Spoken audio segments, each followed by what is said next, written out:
Another blockbuster day in free agency. Maybe not blockbuster. They're hitting a lot of singles. Nobody's swinging for the fences. That was never the plan. But they know they have a depleted roster and they're trying to fill a bunch of holes. We're trying to have a podcast. 3, 2. What up, everybody? It's JP Finley's Beltway Football, joined by the big man, Mr. Mitch Tischler, brought to you by Oarsman Automotive of Virginia. We ride with them once you do the exact same thing. Dude, another really busy day in free agency. If you missed, me and Mitch did day one. The big news then, I would say, was Eckler. The headliner on day two is certainly a quarterback in Marcus Mariota. We're going to run through everybody. So we've already done, I think, Mitch, you tell me if I'm wrong. We've done Ertz, Armstrong, Biadasz, Louvu, Eckler. So today we got a new kicker to talk about, a new snapper to talk about, another guard, Farrell, Mariota, Fowler, and Chin. How are you, big man? I'm doing well. I would say the highlight of day two was Nick Allegretti. Forget the quarterback. Who cares about Marcus Mariota? They're revamping the inside of that offensive line, and that is there. What's his job? Is he your left guard? I think you're bringing in guys to compete for that left guard job. I think they're going to address that in the draft as well, and I think you bring in a couple guys who have some experience and see what they do. But Nick Allegretti is a dude that played really well for Kansas City. Obviously, when he had the opportunity to, he played through a broken elbow. What is he had UCL? he tore his UCL, so it's kind of the Tommy John surgery. I'm assuming he had this offseason. Brock Purdy tore his UCL in the NFC Championship game and was back as a quarterback, ready to go in training camp. I expect Allegretti will be ready to go by the time we get to training camp as well. But ready in OTAs, right? I would doubt OTAs, but I would imagine he'll be there. Obviously, I would think so at least. But he's another big, tough mauler type guy who will go out and block through the echo of the whistle and go downfield and pick up a DB, a second guy. I really like what they've done with the interior of this offensive line. They've done a lot to upgrade it and bring in guys who have been successful in this league and can plow some roads. 6'4", 310, played his college ball at Illinois. Are they still the Illini? I imagine you get to remain Illini, right? I believe they're the Illini, not the Fighting Illini anymore. Does that make any difference? You know what? We're not going to tread that rope. I have no idea. But Allegretti has been dressed for every game. Yeah, he's been a backup, but he is backing up Joe Thuney. So, he's a backup to one of the best players at that position in the NFL. I'll be honest. I will defer the Allegretti conversation to you. What I like there, though, is it's not a lot of money, dude. You know what I mean? It's 3 years, $16 million. When all the smoke clears out, it's probably maybe a 2-year deal worth $7 million. And there's probably only true guarantees on that first year of $4 million. To me, it kind of feels Wiley-ish, where it's like, all right, let's just get this big guy from Kansas City. We're not exactly sure where we're going to put him. If you remember when they signed Wiley, I thought he should play guard, and then he was going to be the tackle. We'll see. There's not a lot of body of work. He's a big, tough guy that was on a really good O-line that didn't get to play much. You kind of look at the Super Bowl playing through the pain, which is awesome, but he didn't play much, and then he got hurt. You're excited. I'm excited, dude. Listen, I'm not saying that he's going to step in and be your day one starter or that he's going to go out and be a Pro Bowler, but you're bringing in experienced bodies that can help, and you're creating competition. This isn't a guy that you're necessarily going to step in and you're going to tick it off as this guy's going to be there. But I like the idea of bringing in guys who are going to fight for jobs and who have shown at least a little bit something in the league. And Allegretti's a dude that's done that when he's had an opportunity to. He's played well and he stepped in and done well. So I'm kind of just being a little bit of devil's advocate, but to your point that I think is important, they let everybody's contract expire, right? They let everybody gets to leave, and I don't even know who they're going to bring back, frankly. So on some level, they just needed people to have a competitive OTAs even. Like whenever they get back in the building, they need some bodies, right? Yeah. And I think they by signing and there is not a blockbuster signing here. There is nobody making more than probably 14 mil when it's all said and done on an AAV basis. Nobody got more than 3 years, which means likely nobody got more than 2 years guaranteed. Like they are maintaining their flexibility in this recalibration, which is actually a rebuild. But I like that they're maintaining the flexibility both on the cap and, to your point, Allegretti. I would say, I mean, where were they desperate? O-line and DNs. So you sign Allegretti, you sign Biadish, who I think is your starter right away. Yeah. You know what I mean? Like you've immediately provided some help, at least to the interior. Maybe they're going to sign a tackle here before too long. I think they are going to have to draft a tackle for sure. But I do think you sign Fowler, you sign Farrell, you sign Armstrong. Like they're not as desperately locked in to drafting. Like number 2 is going to be a quarterback, right? 36 and 40. It's like, all right, guys, you got to go O-line, you got to go edge rusher. Now they don't have to. I still think it might be wise to do that, but I think they're freeing up. What they should do is BPA because the roster's so depleted. And if you love somebody at 40, take them regardless of position. I think they're freeing their hands up a little to do that. And I think that has a lot of value. Or to move those picks. Say you want to jump to 29 to get the tackle you love and have him for 5 years. Like, okay, you can do that now because you've at least got some folks you can depend on. Right. They've addressed positions of need at nauseum here. I mean, the three edges is huge. And I think, you think back to the Dan Quinn introductory press conference when Adam Peters was asked, hey, what's your thought on the state of the roster? And he kind of paused for a while and then was like, they got some nice building blocks. There's some nice cornerstone pieces there.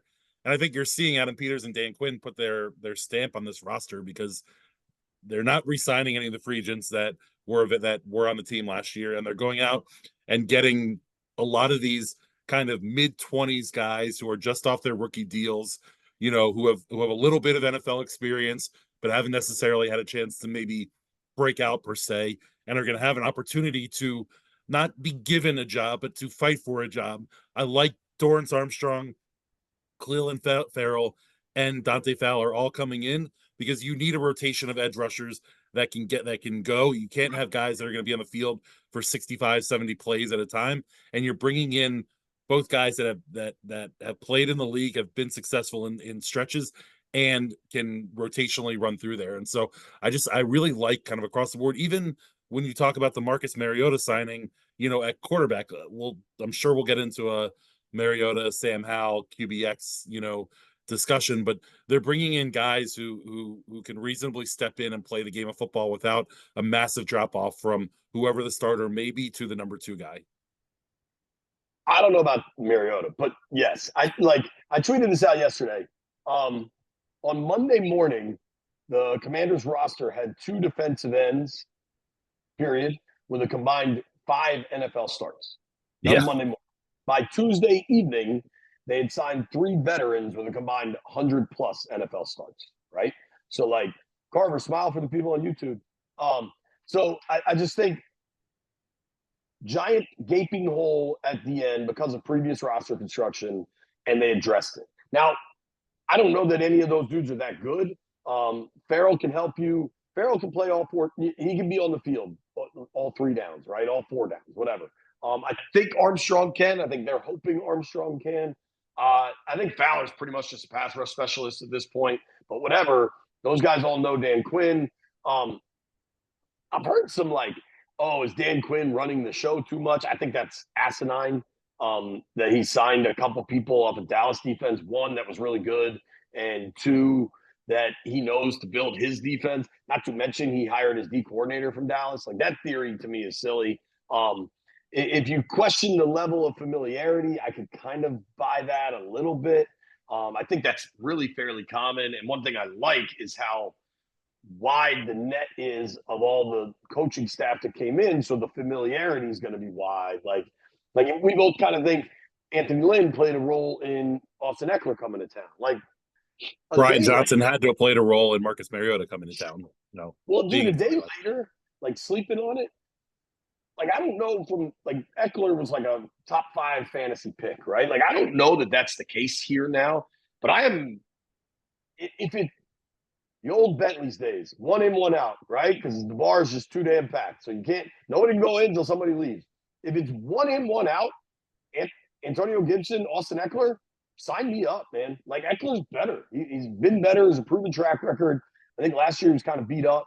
But I'll tell you, I did see one. Eckler can, We've been very positive about Eckler, and obviously his touchdowns outweigh, the negatives and stuff like that. But I did see. Have you looked at his fumble numbers the past couple of years? I saw that tweet, but dude, the usage is also 10x. It's not 10x. It's actually relatively close. Yeah, Right. yeah. It's actually it's a little bit closer than you would expect it to be. I think it's like 990 versus 850 touches or something like that. But regardless, I do think the Eckler move is an upgrade, and part of the AG fumbling issue was the portion of the field that he seemed to fumble on was just crushing every time. Right, right. I mean, that is very true that the AG fumbles seem to happen at the worst possible times. I do think that we're looking at an Eckler Robinson timeshare when Kingsbury's offense was at its best in 2021 when they won 11 games. You had Connor and Edmonds combined for over 2,000 yards from scrimmage and 20 touchdowns. So I do not view this as Eckler's coming to town to run Brian Robinson off. I think, dude, look around the league. Almost everything's a timeshare. So Right. it's like that dude that always runs the ads on 106.7. Like, if you have a timeshare, I get you out of it. Whatever that guy is. You ever heard that ad? Yeah, but Cliff Kingsbury's getting Austin Eckler into a timeshare. Austin Eckler was a one horse Austin Eckler was a one horse race. He can get you out of the timeshare. Do you want to do Mariota? Because we've kind of flirted with it enough now. Yeah, I think we should. Let's end with Mariota. So Farrell and Fowler, I feel like we covered, right? Like those are 1-year deals. There's not going to be a lot of money there. Those are depth signings that they need because they have nobody else on the roster. And the guy I wanted was Danielle Hunter. He clearly isn't coming. He got basically 50 mil for Houston. Like that's, if you look at Houston, man, and CJ Stroud, lightning in a bottle, who knows if that could be recaptured. But like the Houston rebuild, and then you supplement it, like they drafted Will Anderson last year, and then you supplement it this year with a veteran that can be really good that you have to pay.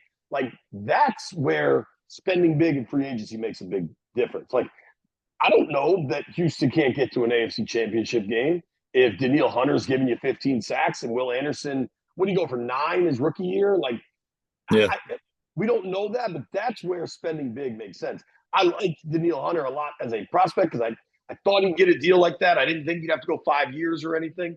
But I also recognize it wouldn't have really made sense here. Yeah, I mean, I agree with you. Not necessarily on the spending portion of it. I think that Houston might be a season early if they start going big in free agency here, because I do think that there's still some holes on that roster. But I mean, you fill it when you can, and especially when you're able to pair a guy who's on a rookie deal with a veteran edge. That's a nice move to make, which is what Dude, I kind of want. Talk about extension with Stroud for another 2 years. Right. Well, that's what I want the Commanders to do at tackle is pair a veteran with left tackle X at 36 or 40. They've done a good job of filling a bunch of holes. They haven't addressed tackle at all, which is obviously a position of need. So I do think they've given themselves a lot of flexibility in the draft, going back to your point earlier, but they are kind of locking themselves into a tackle, to me at least, at some point early in the second round, because they didn't address it at all in free agency yet. You want to give timestamp guy? I've been told I'm not allowed to do timestamp guy anymore. You want to timestamp us? Who has told you that? Timestamp guy himself. I mean, it is remarkable how frequently you are wrong about timestamping. It is Wednesday morning, 9:34 a.m. I do wonder, just quickly on the tackle, I think you got to go tackle at 36 or 40 or somewhere in that range, whether it's moving up, moving back, but like identify a guy, draft a guy. But dude, the tackle market, the guard market has been bananas, but the tackle market's been slow here. Like Tyron Smith's still out there. Trip Brown, your boy Jonah Williams, I think is still out there. Like, Yeah, I don't know that we know they're not going to sign a tackle yet. right. It's because it's such a good tackle draft. I imagine that slowed down the market in free agency for tackles, especially because it's not a particularly strong tackle free But agency dude, group. there's Unless you never want a going to guy be on a 1 year deal for, yeah, that's coming off an injury or old. Like that, generally, tackle, it's almost like quarterback. Outside of Kirk, yeah, who just is elite at getting paid and pretty good at playing quarterback, like those guys never hit the market. Tackles pretty much don't either. And the guys that do are either coming off getting hurt or older.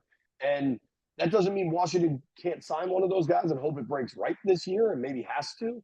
Um, but they're keeping Wiley. I think you're really looking at left tackle. And if you're going to draft a kid and if they really want to identify somebody, and there will be releases post draft too that could be interesting. Um, One thing I would do, and I know nobody cares what I think in that war room, but I would bring back Big Luke. I would re-sign Cornelius Lucas, just to have some depth as the swing tackle. so that's I I like Luke a lot. I like that. I like the idea of that, but I think because you have Wiley on the roster, to me, I still want to sign one of these guys out there to play right tackle. Jonah Williams, I've been talking about for a while. I think the sure, longer this thing goes, the smaller that contract gets, the more sure. tenable it is. Jonah Williams, right tackle, left tackle X in the draft, and then you have Wiley as kind of that Lucas backup swing tackle, can play guard if necessary, kind of go out there a You're little bit. I think you're paying him too much not to start, but maybe. But these guys didn't pay him. These guys Right. didn't pay him. So Yeah. who But knows? if that's your plan, what did you just get Alec ready for? Guard. Well, didn't you just say you want Jonah Williams to play right tackle and you draft left tackle X? Yeah. And so then you want Wiley as your swing tackle, Allegretti as your left guard. In your Allegretti ideal and world, Wiley can battle. Allegretti and Wiley can battle out for left guard with Chris so Paul and whoever else they bring in. I think we should collectively stop sleeping on Mason Brooks. The pro scouts liked him Agree. last Oh, year, and Ron just wouldn't play him down the stretch because that's how Ron operates. Um, just help me conceptualize here. Mitch's fantasy five is left tackle X, Allegretti, Brooks, Paul, Battle, Biotish, Cosme, Jonah Williams. nailed it. Okay. I don't think any of that's going to happen. I'm going to give you what I think happens. I think some of it's going to happen. Sorry. Yeah. I think left tackle X, uh, Allegretti, Biotish, Cosme, Wiley.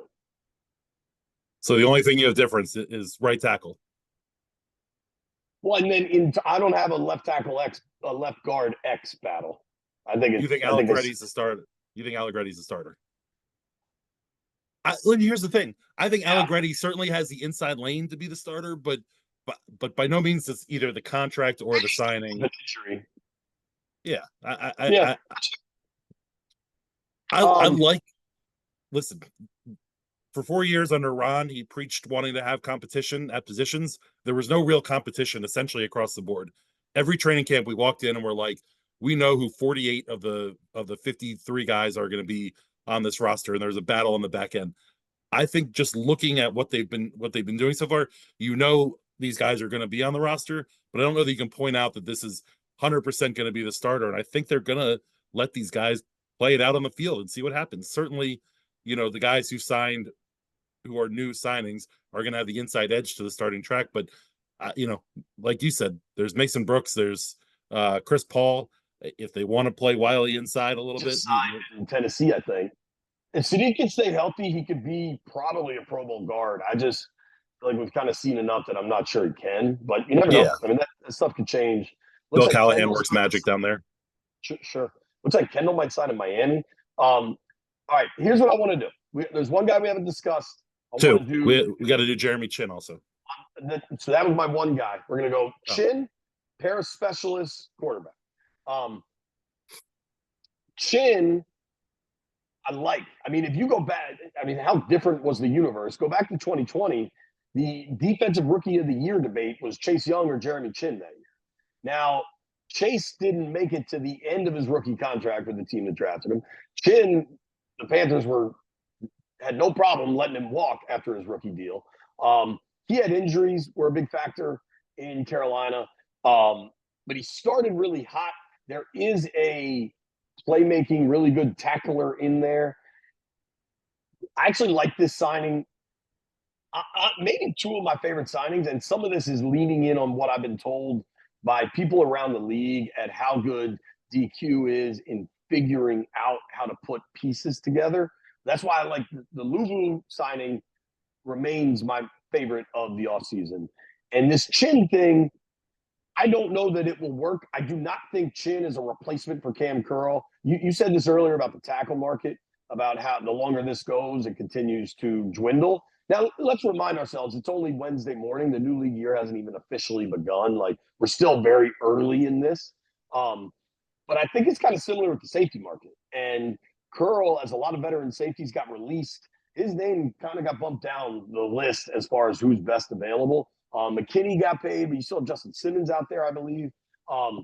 So I don't think at this point Curl's coming back, but I don't think Chin is a Curl replacement. Maybe they're looking at what they have in house.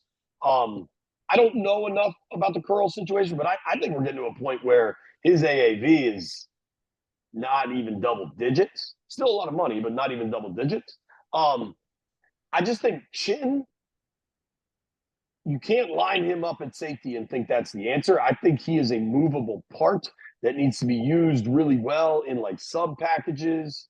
I think he's closer to a weak side linebacker than a safety. And I think if you use him correctly, you've got a weapon there. But I think there's a reason it's a 1-year deal that ain't worth a whole lot of money for a kid that almost won Defensive Rookie of the Year. It's I don't remember whether we were at the Senior Bowl in 2020 or not, or whether it was just something that we tracked from afar. But he was a standout. He was a standout in the Senior Bowl that year, and I remember him being a name that I wanted the Commanders to, at least be, at least talk about if they end up moving back from Chase Young and all that. But obviously, he had a really good rookie year and has kind of fallen off a little bit from there. As I look at some of these secondary signings and I think about, Dan Quinn specifically mentioning Quan Martin and his ability to be a little bit of a Swiss Army knife, I'm stuck in this middle ground of being so burnt out from the Ron Rivera era, talking about position flex and all that stuff, with having guys in the secondary that can do different things and knowing that you have a head coach and defensive coordinator who throughout their time in the league, not just in Dallas, but going back to Seattle, have found interesting, creative ways to use players to their best abilities. And I think Jeremy Chin fits kind of that mold of a player that, isn't your prototypical, free safety, but can do some things to help you on a football field if put in the right position. And so it's funny because I find myself just kind of like torn with all that, but I know I trust that, the defenses that we've seen from Dan Quinn and Joe Witt do a good job of getting those guys in that position. And so I am optimistic on the signing for that reason, not necessarily for the player, but for the way that the coaches use that player. I think we're in the same spot. I'm cool with it because it's not a lot of money. Sure. It's just not a long-term commitment. Like if it hit, it's to me the bulk of these things are low risk, somewhere between low reward, high reward. And I think the Chin one is probably 15-1. You know what I mean? Like I think it's a relatively high reward there if it works. They got new specialists, and I wanted to make a snarky comment on Twitter. I decided to pocket that because I know that whatever I tweet gets printed out on a piece of paper and handed to a bunch of people in Ashburn. So I'm going to say it here instead of make the public comment that, it's a damn shame they couldn't trade up in the draft and get a long snapper. But instead, they went the old-fashioned route and just signed a veteran. I'm cool with this. I don't have a giant file on Tyler Ott, but I know that the Ravens operation, as we like to call it, always looked good. And if you got to pick a specialist, Baltimore is a good team to do it from. Tyler Ott, please come here, be a nice guy, have a good locker next to Tress Way, and let us never say your name unless you're doing some charitable works like Sunberg used to. Yeah, I don't have much of a file on Tyler Ott other than Nikki Jhabvala tweeted about he went to Tressway's rival high school. They played against each other in high school. So I don't know whether Tress was involved in this in any capacity, but it's ironic that the two of them clearly have have a little bit of a relationship. So We'll have to hopefully, track that information down. yeah, I imagine we can go right to the source on that one. But between those two and Ricky Stromberg, you got three strong Tulsaites on this roster. And again, hopefully this is the last time that we talk about Tyler Ott, other than the charitable work that I'm sure he's going to do here in DC. Yeah, go Tulsa. And then McManus, I think I think that's about extra points, man. If you look at his 50 plus range, I don't know that it's. I think he was 5 of 10 last year from 50 plus. No, But now you I'm look inside. dude. I think it's about extra points. Joey Sly had an extra point problem. Joey Sly was also kind of Ron's guy going all the way back to Carolina. And this one doesn't surprise me that they signed somebody else. I think kickers are largely variant creatures that like you can't necessarily count on one year to the next unless you have a really elite guy. In hindsight, remember what a hurry it was to run Dustin Hopkins out of town and how it's gone since then. Um, but we might have been part of that with Hop too. At the time, he was missing big kicks. I think the kicker, honestly, and this could have been Sly too, could have been well served if you had a better snapper. I think, unfortunately, because he's a really nice young man, I think Cam Cheeseman made their special teams so bad last year that we're not even entirely sure what Sly could have been. But the other thing, if this rule change that goes through, where they're talking about if you kick it out of the back of the end zone, the receiving team gets it at the 35. And I know a lot of special teams coaches around the league that want this rule change to go through, and because it'll create more returns, and they claim it's safer because guys aren't running as far, whatever. Joey Sly's move was kicking out the back of the end zone, and you might want a kicker that can put it between the goal line and the 10 more regularly, because that's a pretty big advantage if those guys are fair catching it and they only get it at the 20, or if they're trying to return it and you like your return team. So I think those two factors. And dude, you're 4-13 last year. These guys are going to overhaul the roster, and voila, you get a new kicker. Yeah. Quickly on McManus, he wasn't great from 50 plus, but he was one of the higher percentage kickers inside of 50. They Just an extra point all year, right? Right. To me, the kickoff rule, I like kick it out of the back of the end zone, get it to 35. But if you kick it out of the back of the end zone through the uprights, you should get a point. I think too many of them could do that. I think it'd be an automatic point, honestly. You think so? I think 75% of these kickers could do that. I like the punishment for if you tried it. Off a tee with no rush. Yeah, I like the punishment if you try and kick it through the uprights and miss, you get the ball at the 35 or whatever. But at least if you get it through, you get the extra point for it. Anyway, that's that's neither here nor there. All right, let's do Mariota, because by far the most pixels and words were generated on the Marcus Mariota signing. And it's just remarkable because if everything goes according to plan, we're all talking about a guy that won't play next year. Um, I will give you my reaction when I saw the move. I don't think it's good news for Sam Howell, and I think they're clearly going to draft somebody at 2. I kind of already thought that. I think the free agent market has kind of dictated that. Um, there are plenty of people that will say, no, it's the same as last year. They had a veteran backup last year and Sam, and this year they're going to have a veteran backup and Sam. I don't think that's the case, man. I think I get that Sam showed some really positive signs last year. I think he showed some pretty negative ones too. Um, I don't know that there's an immediate trade market for Sam. I mean, Fields can't get a market. Um, to me, Mariota makes a lot of sense to drafting Jaden Daniels. Mariota is a former number 2 overall pick, Heisman Trophy winner that uses his legs really well, and coming out of college was a good pocket passer. I think Daniels is way more advanced as a passer than Mariota was coming out of college, but I think they both run a good amount. It does not preclude them from taking Drake May in any way. You still got pro days. They're still going to have top 30 visits. Like, there's still a lot of runway left on this thing. But also, between you and I don't know how good Mariota is. Like, if they have to go to Mariota, I think that's trouble. I thought Jacoby was a much better option last year. I think Jacoby got more money and probably a real shot at starting in New England for a reason. I probably would have liked Tyrod more, but he went to the Jets.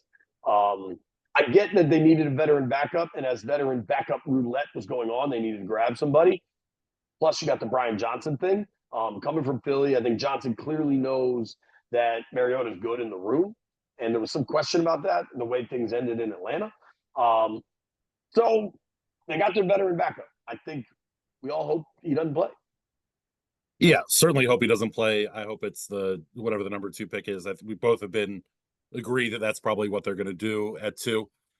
And I think it's bad news for Sam Howell as a starter that they're bringing in Marcus Mariota. But listen, almost a little more than third of the league, 13 of the 32 teams last year carried 3 quarterbacks on their active roster, including the San Francisco 49ers, where Adam Peters came from. And if you're carrying 3 quarterbacks, you need that third quarterback to be pennies on the dollar. And Sam Howell is pennies on the dollar. And to me, I like the idea of putting Sam Howell in a disadvantageous situation with Marcus Mariota getting, that's a word. With Marcus Mariota getting, we're gonna go with it. Marcus Mariota getting the $6 million, you know, it seems like Sam Howell should be the third stringer, but let the kid go out and compete and show what he's got. You know, there's nothing saying that he can't go in there and over the course of a season, you know, beat out Mariota, you know, move up on the depth chart into that second position. And yeah, it's not great for Sam Howell's development for Sam Howell, but for the Commanders, that's what they need out of the kid. And they're paying him pennies on the dollar. To me, I like the idea of having a third stringer that, you know, at least is going to walk out on the field and not poop his pants like we've seen, you know, some of these quarterbacks do. Like as we had to go to Jake Fromm last year, it would have been a disaster. You keep Howell, right. You prevent. Honestly, you might be right, dude. One, you are right. Disadvantageous is a word. 2, I don't hate theoretically where you're going there. I also kind of think Howell's better than Mariota. He very well might be, and that's the point that I'm making. Is he was anointed the starting quarterback position last year, and never really had to fight for it. Now, granted, he had to fight for tooth and nail on the field to even get passes off at times, but let him go into camp and be an underdog and fight Mariota for that, you know, number 2 job. And there's $6 million is not a prohibitive amount of money to, if Sam Howell is better than him, make him the number 2 quarterback. You know, I don't expect that to happen right away, but that could happen throughout the course of the significantly better than him. You can release him. Right. That's what. Yeah. I mean, and so I'm with you theoretically. I don't know that it'll happen, but I like it theoretically. The bigger question is, what is Sam Howell's trade market? I mean, you know, if we're being realistic about it, dude, nobody's trading for Fields. Right. Mac Jones went for 6th. I think the trade market's minimal at best. Yeah. He has an extra year. He has 1 more year of control than Mac, and makes $1.5 million less than him. But $1.5 million to an NFL team is a pittance, especially when you start talking about the quarterback position. If I remember correctly, Tuesday night at RJ Bentley's when I was in college was dollar rails night. If I remember penny pitchers, 50% off night, whatever. What do you penny pitchers? I think around 1 a.m. You know, leaving. Like I didn't have a hot market. My market was late night pizza, not I wasn't poaching any eggs. You know what I mean? And I feel like that's kind of where we are in this. I didn't expect people to go crazy about this, but they did. That I said signing Mariota makes me think it's more Daniels than May. Do you think that's a wacky take, or does that seem reasonable to you? Sorry, repeat that. Signing Daniels makes me believe they're leaning. I'm sorry. Signing Mariota makes me believe they're leaning Daniels over May. I mean, I think they were leaning Daniels over May all along. I don't know that this precludes them from going after Drake May, but it seems to make sense that's more of a direct backup for a Jaden Daniels type. All right. That is everybody they've signed so far. Tomorrow, so it's Wednesday morning. We'll have another pod, I think, Friday morning, trying to get through. We think we're going to start talking to some of these guys. Zach Ertz already talked. I believe between Wednesday afternoon and Thursday, we're going to get to talk to more of these players, and we're going to try to bring that to you for the pod. You can also watch that. Remember, you can watch it on Monumental Sports Network this weekend, Saturdays and Sundays at 10 a.m., right, big man? I think. Saturday, Sundays, 10 a.m. Okay. So we're going to boogie now. Another pod to come. I don't think there's emergency pods coming. I don't know who's left that would validate an emergency pod. Like, I know you might want an emergency pod if they sign Jonah Williams, but I'm sorry, I don't think that counts. But we'll definitely be back Friday morning with another pod, and make sure you watch the show Saturday and Sunday morning. For the big man, we got to run. If you made it this far, Mitch owes you some poached eggs.